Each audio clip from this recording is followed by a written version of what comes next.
Welcome to movers and shakers once again. दोस्तों, आप लोगों ने नोटिस किया कि हर साल बजट अनाउंस होने के बाद लोगों के हेलो कहने का तरीका बदल जाता है, बिल्कुल स्टाइल चेंज हो जाता है। मसलन मार्च 1 के बाद जब भी मैं मार्केट जाता हूं तो दुकानदार ग्रीट करते हैं, हेलो शिखर साहब, और मैं कहता हूं हेलो भैया, जरा 175 ग्राम चीनी देना प्लीज, सोच रहा हूं पूरे महीने के लिए स्टोर करके रख लूं। यशवंत सिन्हा साहब तो बजट अनाउंस करते हुए बोले, हम लाए हैं तूफान से कश्ती निकाल के। वाह सिन्हा साहब वाह, हमें तूफान में छोड़ दिया और अपनी कश्ती निकाल कर खिसक लिए। और उधर जब राबड़ी जी को कुर्सी वापस मिली तो उन्होंने पब्लिक को कुछ इस तरह से ग्रीट किया, अरे राबड़ी जी ये क्या होता है? ये साइन तो बहुत ही कंफ्यूजिंग है, समझ में ही नहीं आता कि आप चैनल वी को प्रमोट कर रही हैं या फिर फैमिली प्लानिंग को। दो ही बच्चे होते हैं घर में अच्छे। अमेरिकन गवर्नमेंट ने अनाउंस किया है कि जून के महीने में पाकिस्तान के वजीर आजम जनाब नवाज शरीफ साहब हिंदुस्तान पधारेंगे। इस बारे में ना हिंदुस्तान को कुछ पता है ना पाकिस्तान को, लेकिन अमेरिका को सब मालूम है। यह दूसरी बात है कि यह जानने में उन्हें 1 साल लग जाता है कि बिल के मोनिका के साथ रिलेशंस थे या मोनिका के बिल के साथ, लेकिन हमारे बारे में उन्हें सब कुछ एडवांस में मालूम होता है। उन्हें तो यह भी मालूम होगा कि जुलाई 18 को मूवर्स एंड शेकर्स में कौन कौन से जोक सुनाए जाएंगे, जबकि उन्हें यह नहीं मालूम कि जुलाई 18 को संडे है और उस दिन मूवर्स एंड शेकर्स को पंकज उदास साहब होस्ट करते हैं, आधा वर्षे के नाम से। Anyway, आप लोगों को और ज्यादा कंफ्यूज करने से पहले मैं आज के गेस्ट अनाउंस कर दूंगा। Guest night actor Sharad Saxena and actress Anjana Mumtaz.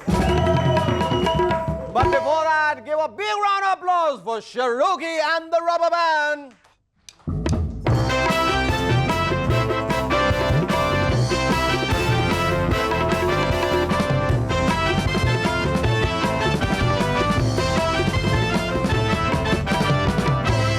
Hello and welcome back to M&S once again.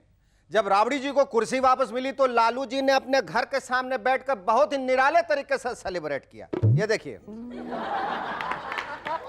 नहीं आप लोग हैरान मत होइए, ये कोई 10वीं खुशखबरी का संदेश नहीं है। अब लालू जी के बारे में जितना बोले उतना ही कम है। पिछले साल जब अमेरिका गए तब बोले हम अंडरवियर नहीं पहनता हूं। जब अमेरिकन ने उन्हें तिरछी नजर से देखा तो बोले घबराइए मत, हम लंगोट पहनता हूं। अमेरिका के साइंटिस्ट आजकल रिसर्च कर रहे हैं कि यह लंगोट नाम की कॉस्ट्यूम कैसी होती है, जिसे कपड़ों के अंदर पहना जाता है फिर भी उसे अंडरवियर नहीं कहा जाता। इस साल सोनिया जी ने अपने घर पर होली खेली। कांग्रेस की महिलाओं ने उन्हें गुलाल लगाया और पुरुषों ने उनके पैर छुए। इसका रिजल्ट यह हुआ कि मार्च 3 को आधे से ज्यादा कांग्रेस लीडर्स आयोडेक्स मल रहे थे। अब मखमली गद्दों पर लेटने वालों को कहां पता कि पैर छूने के लिए झुकना भी पड़ता है। सबसे इंटरेस्टिंग बात तो यह है कि इस बार होली के दिन बीजेपी के लीडर्स ने वाजपेयी जी से डांस करवाया। बताते हैं 10 बजे वाजपेयी जी ने एक ठुमका मारा तो ठुमका खत्म होते होते रात के 3:30 बज गए। तब तक बीजेपी के सारे लीडर्स अपने अपने घर जा चुके। बताते हैं उस दिन यशवंत सिन्हा साहब ने भी गाने गाए। वो गाने इतने सुरीले थे कि दिल्ली के सारे कौवे कलकत्ता माइग्रेट कर गए। बोले हम ममता जी के कराटे और फ्लाइंग किक झेल सकते हैं लेकिन सिन्हा साहब के गाने नहीं। हमें माफ करो। वैसे सिन्हा साहब गाते कैसा भी हो लेकिन बजट बहुत अच्छा बनाते हैं। अब देखिए ना, उन्होंने इस बार सिगरेट के दाम बढ़ा दिए। अब होगा क्या, सिगार पीने वाले अब सिगरेट पीने लगेंगे, सिगरेट पीने वाले अब बीड़ी पिएंगे, बीड़ी पीने वाले हुक्का पिएंगे और हुक्का पीने वाले चिलम पिएंगे और चिलम पीने वाले, अरे चिलम पीने वाले क्या पिएंगे यार, हैं? उनके बारे में तो हमने कुछ सोचा ही नहीं। कोई बात नहीं, चिलम पीने वाले लोग उन हुक्का पीने वाले लोगों के सामने खड़े होंगे जो अब चिलम पीने लगे और सामने खड़े होकर उनके फूके गए धुएं को रिसीव करके पैसिव स्मोकिंग करेंगे। इस बजट में साबुन और परफ्यूम्ड हेयर ऑयल के दाम को कम किया गया है क्योंकि सिन्हा साहब को मालूम है कि फ्यूचर में नलों से पानी तो निकला नहीं करेगा, इसलिए लोग साबुन और परफ्यूम्ड हेयर ऑयल लगाकर अपने आप को तरोताजा महसूस करेंगे। मुझे तो लगता है कि 100-150 साल बाद हिस्ट्री बुक्स में सवाल पूछा जाएगा, बच्चे ये बताओ तुम, हाँ नहाना क्या होता था? बच्चे जवाब देंगे। सर, 20th सेंचुरी वाली इंडिया में दो प्रथाएं बहुत बुरी थी, एक तो दहेज और दूसरा नहाना। दहेज लेना और देना तो आसान था, लेकिन नहाना बहुत मुश्किल था। इस प्रथा में लोग अपने कपड़े उतारते थे, आंखें बंद करते थे और गुनगुनाते हुए पानी नाम के किसी चीज को अपने शरीर पे डालते थे। बहुत पिछड़े हुए लोग थे सर, उन्हें मालूम ही नहीं था कि परफ्यूम नाम की भी कोई चीज होती है। मार्च 20 की रात ब्रिटेन की एक बहुत खूबसूरत रात होगी। पूछिए क्यों? क्योंकि इस रात ब्रिटेन के बहुत सारे कपल्स बहुत सारा प्यार करें, ताकि जनवरी 1 ऑफ द नेक्स्ट मिलेनियम को उनके घर में बच्चा हो। वो आजकल फर्टिलिटी एक्सपर्ट्स के भी सजेशंस ले रहे हैं। मुझे तो लगता है ये ब्रिटेन वाले बर्थ टेक्नोलॉजी में हमसे बहुत पीछे हैं। हमारे यहां तो एक सिंपल सी टेक्नोलॉजी, बेशक आपका बच्चा जुलाई 12 की दोपहर में पैदा हुआ हो, है जी, आप 200 रुपए दीजिए और बर्थ सर्टिफिकेट में उसका बर्थडे जनवरी 1 को करा दीजिए। मोनिका लुइंस्की जी का कहना है कि Bill Clinton is a damn good kisser. मुझे भी ऐसा ही महसूस होता है मोनिका। तभी तो हिलरी क्लिंटन इतनी बेवफाइयों के बावजूद बिल को छोड़ के नहीं जा रही, because she also knows that he is a damn good kisser. Our first guest on Movers and Shakers tonight is one of the few good bad men of our film industry. Ladies and gentlemen, please welcome Sharat Saxena.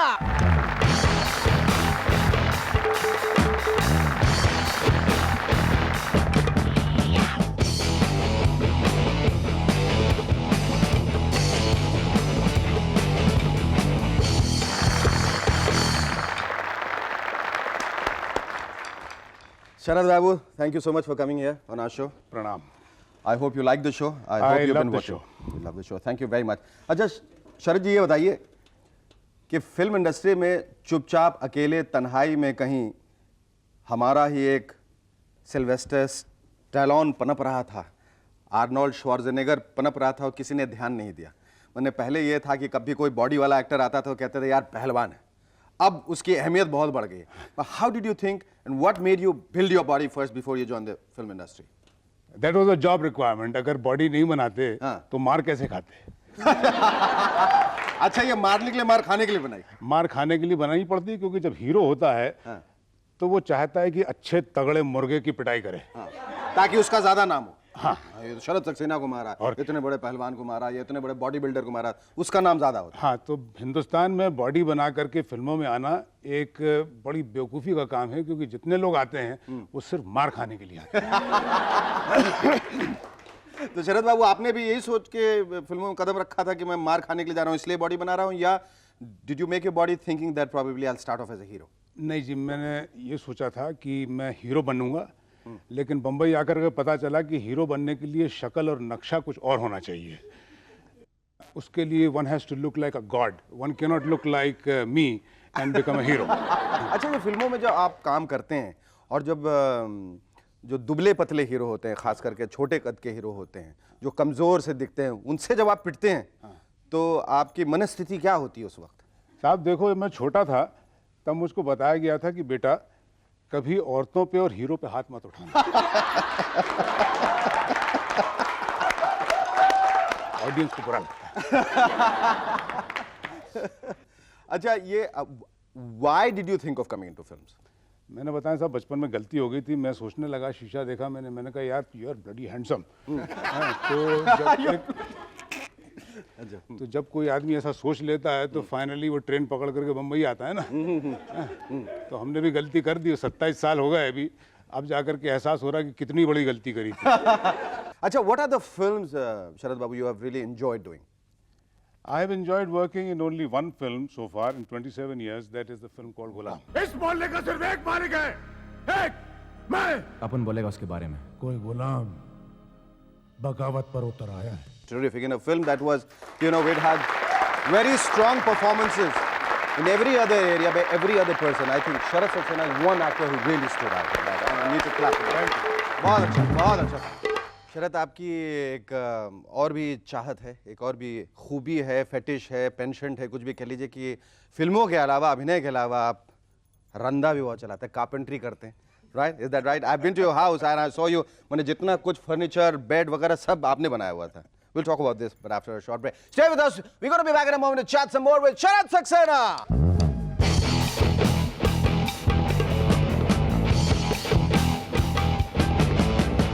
Hello and welcome back to M&S once again. शरद बाबू जरा इसको ध्यान से देखिए, ये सब ठीक ठाक से बना हुआ है, सब फर्स्ट क्लास है। हाँ हाँ, कॉलेज भी अच्छी है, फिनिश भी अच्छी है। कहीं कोई कमी नहीं है। कारपेंटरी में फिनिश अच्छी आनी चाहिए। अच्छा, तो फिनिश अच्छी है, इसके पॉलिश वॉलिश सब अच्छा है। बिल्कुल सही। अच्छा, ये शौक कहाँ से पैदा हुआ है? साहब ये शौक मजबूरी था। बहुत सारे काम आपने जिंदगी मजबूरी की वजह से बहुत सारे वो ऐसा हुआ कि हमें कुछ फर्नीचर की ज़रूरत थी, लेकिन अगर हम कारपेंटर बुलाते तो उसको हमसे ज़्यादा पैसे देने पड़ते, यानी कि हमारी इनकम उस ज़माने में इतनी नहीं थी कि हम कारपेंटर को दे दें। अच्छा अच्छा। तो हमने कहा खुद ही सीख लेते हैं, खुद ही बना देते हैं, तो बना दिया। और फिर ये भी सोचा कि जिस तरह लकड़ियों को यहाँ छील रहा हूँ उसी तरह हीरो को छीलूंगा। नहीं नहीं नहीं, उसको तो मानना हीरो तो पड़ेगा। हमें छीलते हैं। हाँ, हीरो आपको छीलते हैं। अच्छा, you know, you worked in television and you worked in films. क्या आपको फर्क नजर आया as an actor? Where growth of an actor, where is it मोर?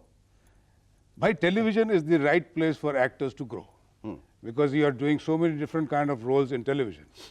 लेकिन जब हिंदी फिल्मों में काम करते हैं तो एक डायलॉग लिखा गया था आज से करीबन 30 साल पहले, वो हम हर साल बोलते आते हैं। डायलॉग्स में तब्दीली नहीं होती है, सीन्स चेंज नहीं होते हैं, कभी कभी हीरो चेंज नहीं होते हैं, कभी हीरो तो अक्सर चेंज नहीं होते हैं। और हाँ ये है, फिल्मों में अगर काम करना है तो फाइट सीख लो, फाइट सीखने को मिलती है फिल्मों में, और एक्टिंग सीखने को मिलती है टेलीविजन में। बात को पॉलिटिक्स के बारे में आपका क्या ख्याल है? सर पॉलिटिक्स बहुत अहम चीज़ है। अहम चीज है। आदमी को या तो एक्टर बनना चाहिए या तो फिर नेता बनना चाहिए, अभिनेता या नेता, हैं, दोनों जगह एक्टिंग करने को मिलता है। हाँ, और एक्टिंग लेकिन फर्क है, अभिनेता तो कैमरा स्विच ऑफ होने के बाद एक्टिंग बंद कर देता है, नेता हर वक्त करता रहता है। हाँ, better actor in the world are the नेता। नेताज। अभिनेताज और ओनली क्या कहते हैं एमेचर्स। एमेचर्स। ग्रोइंग प्रोसेस में, ग्रोइंग प्रोसेस में जब बड़े हो जाते हैं ना, जब एक्टर बड़ा होता है तब वो अभिनेता बनता है, नहीं नेता नेता नेता बनता। अच्छा, ये चूंकि पॉलिटिक्स की बात छिड़ी है तो जाहिर है कि उससे जुड़ी एक बात और भी कर ले, करप्शन की। अक्सर क्या होता है कि पॉलिटिक्स से बहुत सारी चीजें जो जुड़ी होती है वो करप्ट कहलाती है, पता नहीं क्यों, क्या वजह है मुझे तो नहीं मालूम। तो वो करप्शन के बारे में आपके क्या ख्याल है? साहब करप्शन लाइफ में बहुत जरूरी है। बहुत जरूरी है। हाँ, बहुत जरूरी है, क्योंकि जब तक करप्शन नहीं होगा तब तक इनकम कैसे होगी? ये बात भी। अच्छा शरद बाबू, आपने जीवन में सब कुछ करके देख लिया, अब भी कोई ऐसी प्रबल इच्छा बाकी रह गई अंदर जो बाहर आने को सुरसुरा रही है, आतुर है? हाँ जी, एक बड़ी अच्छी इच्छा है, रिटायरमेंट फंड इकट्ठा करना है। अब हम क्रिकेट खेलते होते तो हमारे नाम पे एक मैच हो जाता है। सही बात है, सही बात। लेकिन हमारे नाम पे कोई पिक्चर तो बनाने वाला नहीं है।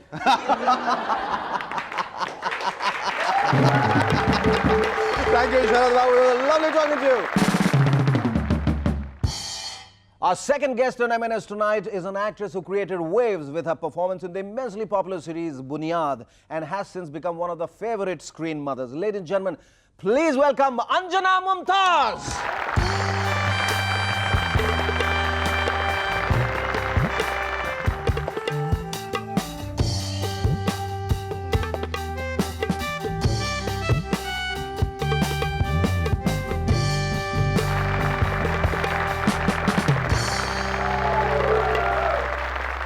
पहले तो मेरे ख्याल से शरद बाबू ध्यान से इनको देखना चाहिए कि दुनिया में बहुत कम औरतें होती हैं जो इतनी खूबसूरत होती हैं, और मुझे ये जानना बहुत ज़रूरी हो गया कि क्या ये वही अंजना जी हैं जो फिल्मों में बड़े बड़े हीरोओं की माँ बनती हैं? जी हाँ, मैं और अगर वही हूँ। बनती हैं तो आपको कोई हक नहीं, क्यों बनती हैं आप? क्या करूँ, पापी पेट का सवाल है। नहीं, ये पेट तो आपका इतना अच्छा है, मतलब बिल्कुल चिपका, आपको तो हीरोइन बनना चाहिए। इसलिए तो चिपक गया। आप how did you start your career? कैसे? बहुत लंबी स्टोरी है, मगर अभी मतलब बस आपके छोटा पास- करके सुनाइए, संक्षिप्त छोटा में। शुरू में मुझे डांस का बहुत शौक था। मैं एक्ट्रेस बनने नहीं आई थी। अच्छा। मैं आई थी यहाँ पे डांसर बनने। अच्छा। और मैंने गोपी किशन जी के यहाँ से पूरा ट्रेनिंग डांस की, कथक की ली। और मैंने सोचा कि मैं स्टेज शो करूंगी, सिर्फ स्टेज शो। अच्छा। और वो कुछ भी नहीं हुआ। और आज तक किसी भी फिल्म में मैंने डांस नहीं किया। किस ये अपने आप में कितनी बड़ी विडंबना है कि जिसने ये किसने सोचा कि मैं मुझसे डांस जिंदगी नहीं भर करवाया। स्टेज पे नाचूंगी, उसे एक मौका नहीं दिया गया फिल्मों में। एक फिल्मों में भी मैंने डांस नहीं तो आपने कभी किसी के घेरेवा पकड़ने की कोशिश नहीं, किसी प्रोड्यूसर को एकदम पकड़ लिया हो कि दे दो वरना मुंडी मरोड़ दूंगी तुम्हारी? प्रोड्यूसर ने मुझे माँ बना दिया ना, मैं क्या प्रोड्यूसर ने आपको मां बना दिया? किसने, बताइए नाम उसका। बुनियाद से आपको बहुत शोहरत मिली, बुनियाद से मुझे बुनियाद से ज्यादा- आपको बुनियाद वो से मैं पहचान, एक वापस आ नई गई, पहचान हो गई, नई पहचान हो गई। उसके पहले मैंने काफी हिंदी फिल्मों में काम किया, मैं as a leading lady. As a leading lady. बहुत अच्छा, से ये इस संबंध, बात से हम महुआ। अवगत नहीं थे, आप बताइए मैंने संबंध में, पहली मेरी फिल्म संबंध थी जिसमें देव मुखर्जी थे। देव मुखर्जी थे। उसके बाद महुआ थी, दो फूल थी, अभी जो आंखें वापस रीमेक हुई ना, दो उसकी फूल में आंखें। तो विश्वजीत और माला नहीं, दो फूल महमूद और विनोद मेहरा थे। हाँ हाँ, और जो नीतू जिसमें सिंह की गाना छोटी। नहीं, मुत्तुकुड़ी कव्वाड़ी हड़ा मुत्तु गाना कव्वाड़ी। थे। अच्छा गाना था अच्छा। ना, वो थी। उसके बाद मैंने काफी हिंदी में, फिर मराठी दादा कोंडके की फिल्मों में मैंने काफी काम किया, 2-4 फिल्मों उनके साथ फिल्मों में काम उनके करके साथ कैसा लगा? काफी- क्योंकि बहुत उनकी अच्छा फिल्में लगा। ज्यादा कंट्रोवर्शियल बहुत होती थी। वो डबल ऑनतंत्र वाले जो डायलॉग होते थे, वो उनकी आपको कभी फिल्मों में मिले मैंने- कुछ ऐसे बोलने वाले? बहुत सारे मिले, ऐसे कैसे? ऐसे मिले कि मैं, उन्होंने मतलब ऑन द स्पॉट मुझे कहा कि अब ये कहो, तो मैंने कहा नहीं, ये तो मैं कहूंगी नहीं, बहुत खराब लगेगा, मैं कैसे ये बोल सकती हूँ। हाँ। जैसे अंगूठी डाल रहे हैं, हमारे हाथ में एंगेजमेंट अंगूठी डाल रहे हैं, मुझे करे उई करो, मैंने कहा उई तो मैं कर नहीं सकती। कभी ऐसा मौका आया कि दादा कोंडके को आपने इम्प्रोवाइज करके बताया कि मैं देखिए डबल मीनिंग वाला डायलॉग एक ढूंढ के लाई हूँ, अब आप बोल के दिखाए, ऐसा मैंने कभी नहीं अच्छा, कहा ये जो आपने स्विच ओवर किया from playing the lead role to character artist, तो उस समय तकलीफ हुई कुछ? नहीं, उसके बाद मेरी शादी हुई, शादी के बाद काफी 4-5 साल गैप हुआ। अच्छा। गैप के बाद मैंने बुनियाद से स्टार्ट किया। We'll talk about the Bunyad, but after a short break. Stay with us. We're going to be back to chat some more with Anjana Mumtaz.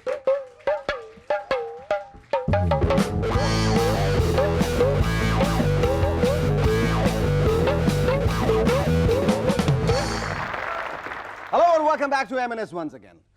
Anjana जी, ये बताइए कि फिर how did Bunyad happen to you? कुछ साल के बाद, जब gap होने के बाद मैंने सोचा कि मुझे कुछ करना चाहिए, काम करना चाहिए। बच्चा भी बड़ा हो गया है, उसको मेरी ज़रूरत नहीं है। मेरे हस्बैंड भी इज अ फ्लाइट पर्सन, उनको भी मेरी जरूरत नहीं है। उनको मेरी ज़रूरत है। वो तो उड़ते रहते हैं। वो तो रहते नहीं है। हाँ, अब मैं क्या करूँ? चलो, मेरा काम तो यही है, एक ही जो मैं जानती हूँ। अच्छा। चलो इसी से शुरू कर देते हैं। तो रमेश सिप्पी उन्होंने बुनियाद शुरू की थी, तो कहा चलो वहाँ जाके अपने फोटोग्राफ्स भेज देती हूँ। अच्छा। भेज दिया, उन्होंने मुझे ऑफिस में बुलाया, फिर चले गए। उन्होंने सिलेक्ट किया जो सुभद्रा के रोल के लिए, और बस वहाँ से फिर सिलसिला शुरू हो गया टीवी का, फिल्मों का। फिल्मों में मैंने उस वक्त, टीवी में मैंने काम कम किया उस वक्त, फिल्मों में मैंने काफी काम किया, क्योंकि सबकी ही माँ बनती रही आज मैं। किन किन हीरोज की आप माँ बन चुकी, ये जानना मेरे लिए बहुत जरूरी है। मैंने आपको एक फिल्म में देखा, धर्म जी की माँ बनी थी आज। हाँ, धर्म जी की माँ बनी है ना? जी हाँ। कैसा लगता था जब धर्म जी को गोद में लेती तो कहते बेटा सो जा, बेटा माँ की गोद में सो जा। हाँ? मैं तो अपना काम कर रही थी, मगर उन्हें पता नहीं कैसे लग रहा था। वो सोच रहे होंगे भगवान ऐसी माँ सबको दे। पर किन किन हीरोज की माँ बनी? उनके चेहरे से ऐसा लगता था मुझे। लगता था ना? तो ये बताइए किन किन हीरोज की माँ आप नहीं बनी है? आपकी नहीं बनी? हाँ, मेरी नहीं बनी। मेरे नहीं बन सकती, मैं बहुत बड़ा हूँ, धर्म जी तो छोटे बेचारे। अच्छा, ये वाकई मतलब जिन हीरोज की माँ बनी उनमें सबसे ज्यादा मजा आपको किन की माँ बन के आया आपको? अब कैसे ये बोलूं? फिर मैं यही कहूंगी, डायलॉग्स की माँ के लिए 5 उंगलियां एक जैसी अरे होती हैं। बाप रे, आप तो सचमुच की माँ बन गई हैं। आपको डर लग रहा है बाकी बेटे मेरे बिछड़ जाएंगे। अच्छा, माँ बन के जो आपने सीखा है अपने फिल्मी करियर में, स्क्रीन पे, वो सारे डायलॉग्स जो आपने कभी अपने बच्चों के लिए इस्तेमाल किए? हाँ, किए। हाँ? समानताएं हैं कुछ? नहीं है, ऐसे हाँ? हो जाता था। वो निकल मगर जाता है मुंह से? मेरा बेटा फिर बोलता है, अच्छा मम्मी वो डायलॉग्स आप वो फिल्म का मुझे बता रही है। ऐसा मुंह से निकल जाता है कभी कभी? निकल जाता है। बेटा मैंने कपड़े सी के तुम्हें बड़े के। ऐसे कुछ डायलॉग आप बताइए ना जो आपको याद है, जो आपके फेवरेट डायलॉग, जो आप कई बार, जैसे शरद बाबू कह रहे थे, हमने एक ही डायलॉग पता नहीं कि एक ही हीरो के साथ 25-30 साल तक जब बोले। मेरा बेटा पढ़ता नहीं या कुछ ऐसे ही मस्ती करता है, तो मैं तो, बेटा अपनी माँ की लाज रखना तुम्हारे ही हाथ में। तो मेरे अरमान है कि मेरा बेटा इस देश का कोई बहुत बड़ा नागरिक हो जाए, नागरिक हो जाए। वो हो जाए। Thank you, Ma. It was lovely talking to you. Thank you so much.